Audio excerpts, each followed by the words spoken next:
ડીસામાં નકલી ઘીના માફિયાઓ સાથે મળીને વહીવટીતંત્ર પોલીસ અને નેતાઓ જનતાના સ્વાસ્થ્ય સાથે કેમિકલનો જીવલેણ ખેલ ખેલી રહ્યા છે, જે તાજેતરમાં એસઓજી અને ફૂડ વિભાગની ભ્રષ્ટ કામગીરીથી બિલકુલ સાબિત થઈ ગયું છે।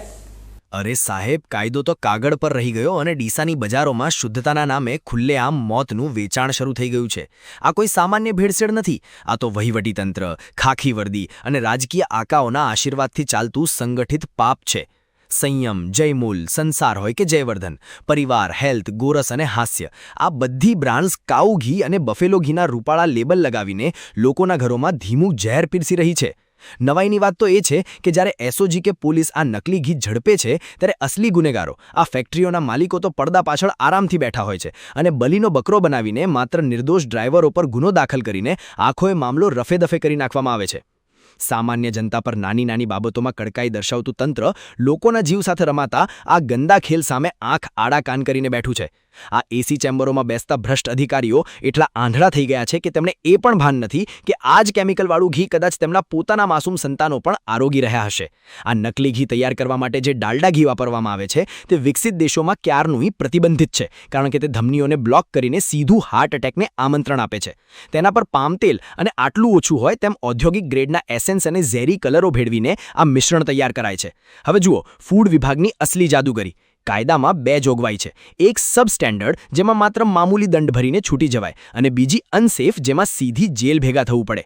પણ ધનના લોભી અધિકારીઓ આ ખતરનાક કેમિકલયુક્ત ઝેરને પણ લેબોરેટરીના કાગળો પર માત્ર સબ સ્ટેન્ડર્ડ બતાવીને આ નરાધમોને છૂટી જવાનો રાજમાર્ગ આપી દે છે। ફોરેન્સિક લેબના રિપોર્ટ કેમ જાહેર નથી કરાતા? કારણ કે જો સાચો રિપોર્ટ બહાર આવે તો આ ઘી અનસેફ સાબિત થાય અને આ માફિયાઓ જેલના સળિયા ગણતા થઈ જાય। કાયદાના લૂપહોલનો ઉપયોગ કરીને આખી સિસ્ટમ આ પાપીઓને છાવરી રહી છે। વર્ષમાં એકાદ વાર નાટક કરવા પૂરતા દરોડા પાડીને સેમ્પલ ફેલ બતાવીને સંતોષ માની લેવાય અને જગ્યા એ જ છે, બ્રાન્ડ એ જ છે, માલિકો પણ એ જ છે અને આખું વર્ષ ઝેર બનાવવાનો ધંધો પણ એ જ ધમધોકાર સ્પીડથી ચાલે છે। સત્તા અને પૈસાની આ જુગલબંધીએ ડીસાને નકલી ઘીના પાપનું કેન્દ્ર બનાવી દીધું છે અને જનતા લાચાર બનીને આ તમાશો જોઈ રહી છે। ડીસાની અંદર કે ગમે ત્યાંની અંદર અત્યારે જે ડુપ્લિકેટ ખાવાની ચીજોમાં જે ભેળસેળ થાય એ ખૂબ ગંભીર બાબત છે।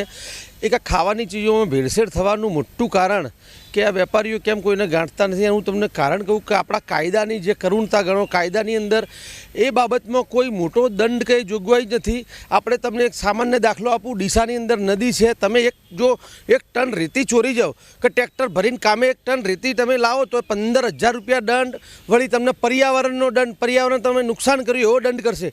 પણ આ લોકો ખાવામાં જે ભેળસેળ કરે, જેમાં પણ ઘીમાં, તેલમાં, મરચું, હળદર કે ગમે તે હોય, જે ખાવાની ચીજ વસ્તુમાં ભેળસેળ એની અંદર કોઈ મોટા દંડની જોગવાઈ નથી કે આજ સુધી કોઈને સજા પડી નથી। એટલે આ વેપારીઓ ખૂબ ફૂલા ફાલ્યા છે। હું તમને જે દાખલો આલ્યો ખનીજનો, ખાલી તમે એક ટન રેતી ચોરી લાવો તો 15,000 રૂપિયા દંડ અને તમે પર્યાવરણ નુકસાન કરી નાખ્યું, પર્યાવરણને નુકસાન કરી નાખ્યું એનો દંડ। તો આ જે ખાદ્ય ચીજોમાં ભેળસેળ કરે એમને કોઈ દંડ કેમ નથી?